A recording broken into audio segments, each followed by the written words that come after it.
Resistance, there is no standard to test these materials. So we based our experimental design in thermoplastic pipes resistance to liquid chemicals. So it's nothing related to agriculture applications.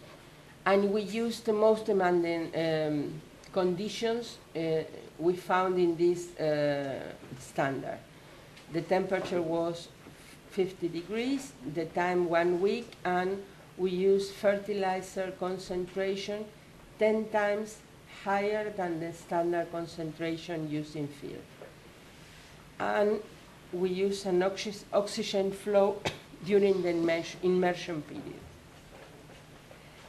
The outcomes, no, the photo is not quite good, but in the test we analyzed the variation in mass and dimension of the pipes to know if it was any extraction process, and we found that it was nothing. And the visual inspection, we discovered that there were no cracks or fissures. The material was exactly the same as when we started the test. So it fits for the application. Then we did the internal pressure test, that is with the standard, using a pressure of 2 bar, a time of 24 hours, and a temperature of 20 degrees. And the result was quite good. And on the biodegradability, the range is exactly similar to the cellulose after 75 days. The future works, we are working now in the drips development, in the biodegradability and ecotoxicity trials, and the industrial scale-up of the product validation.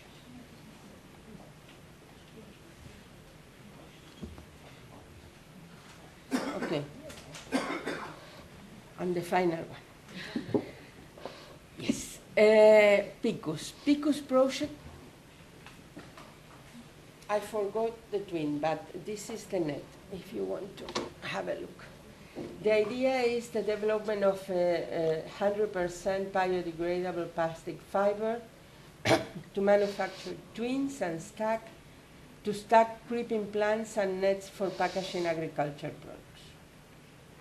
So these are the twins. Normally, if you know the application, they are polypropylene twins. The quantity of this polypropylene in a crop is very small, but it's entangled with the plant when they finish and they make the harvest. So it's impossible to separate the polypropylene from the vegetable waste. In this case, if you go for composting, the obtained compost has very low quality because it's full of pieces of polypropylene. On the other hand, it's very difficult to cut this polypropylene. So in the same machines as you cut the vegetable waste, the polypropylene is very hard to cut. So that was the origin of the project, not the nets. The origin of the project was to replace these twins by twins that could biodegrade at the same time as the plant. So at the end, you have a very high quality compost. But when producing the project, we realized that this material could also be used for producing nets. So this is the full data of the project. We had a budget of 1.3 million and a funding of 0.7 million euros. It was a duration of 36 months and it's already finished. These are the partners. As I explained the objectives.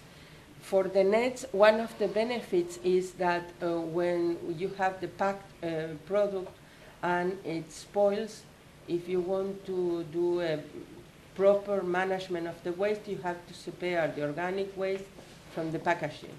In this case, you could throw out everything to the composting plant, and the result will be a high-quality compost. The main innovations, also, if you have seen the twin, it looks like a very simple application, but if you are growing melons, the weight of the melon is very high. So the mechanical properties for this twin are very demanding. On the other hand, they should not damage the plant. So it should be very strong, but very mild with the plant. So it's a difficult balance. This is the organization of the project. And we produce the twins and the nets by different traditional normal processing. And the processors didn't have to modify the machines in only the processing parameters, of course. You can see here the mechanical properties are quite balanced with the requirements of the application.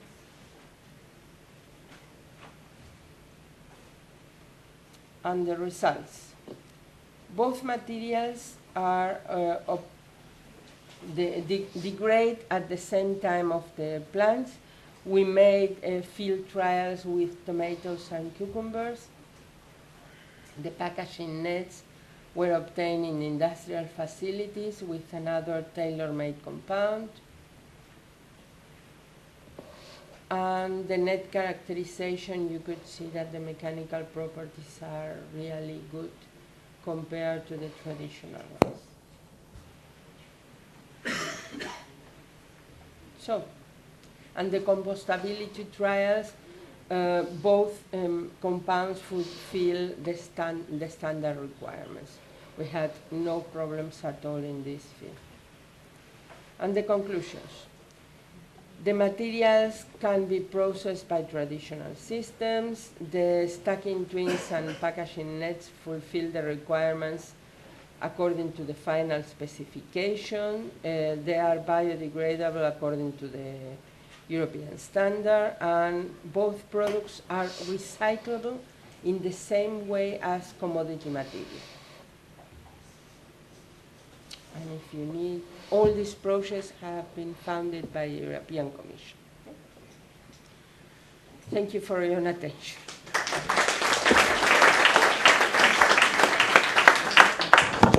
Thank you very much for a nice presentation.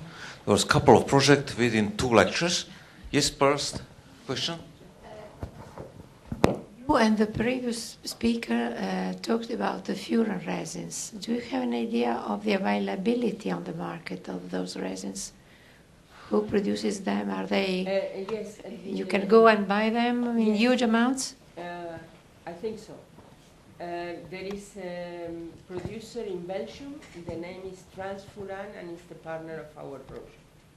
I don't know of any other producer, but it's because I didn't look for it. But here in Europe, we have a producer of the resin. I think so. But the name is Transfuran. You could find it, and it's in Belgium. Well, I have a question to the project BUGWORKERS. There you said that you want to increase the yields of PHAs from non-food sugars to 30%. Well, this is a little bit astonishing for me, because normally when you make PHAs from sugars, hexoses or pentoses, you're always above 30%. So you're 32 to 37%. And if you want to go higher, normally use fatty acids as a basis of your fermentations. There you have 60 to 70% yields.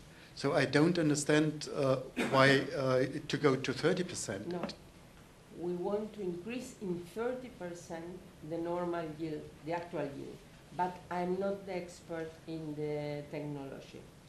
I Well, work but in the management. you know, area. if you start from a sugar and if you degrade the sugar to make the acetyl-CoA and then you polymerize that, you will see that you have 2/3 of the carbon as a loss. That's a biological problem, not a fermentation problem.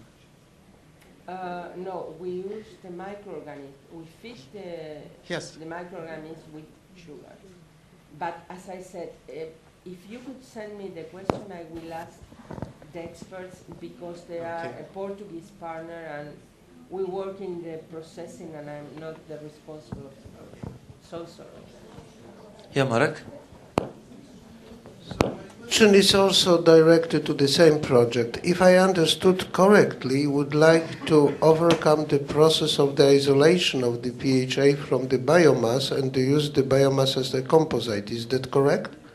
No, we will isolate, we will use as raw material for the production of the sugars waste from the forest. And we know it's a very hard process because the sugar content in the forest waste is not high. Yeah, but when you get the PHA, how you isolate it from biomass? It's another question I cannot answer. Sorry. If you have any question about the management, I'm here fully prepared. But it was impossible to take the 5 researchers with me. Hello. First of all, let me express my appreciation for this kind of studies, which are really, really interesting and very, very applicative and going to find an answer to real problems. And for that reason, I have a question to you. I was involved in a project similar to the one which is HYDRUS. Unfortunately, when I was working on that, I had to stop my studies because we were doing a priori art search, and we saw that a lot of this kind of material and this application as well has been patented, and there are rights over that. Which are the difference of your technology from the one which is of prior art or which is protected by intellectual properties measures? Sorry. What we did is to modify the material through in the compounding process in reactive extrusion, and we use other additives new in the market.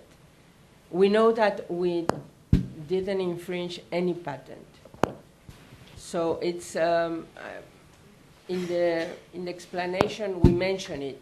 Is cross-link of the PLA in certain way during the reactive extrusion process. But this is part of what we are going to protect, so I cannot. So you are going to apply for Not our institute, because this is in the capacities program and the results are the property of the SMEs. So these SMEs working in the project will protect the results.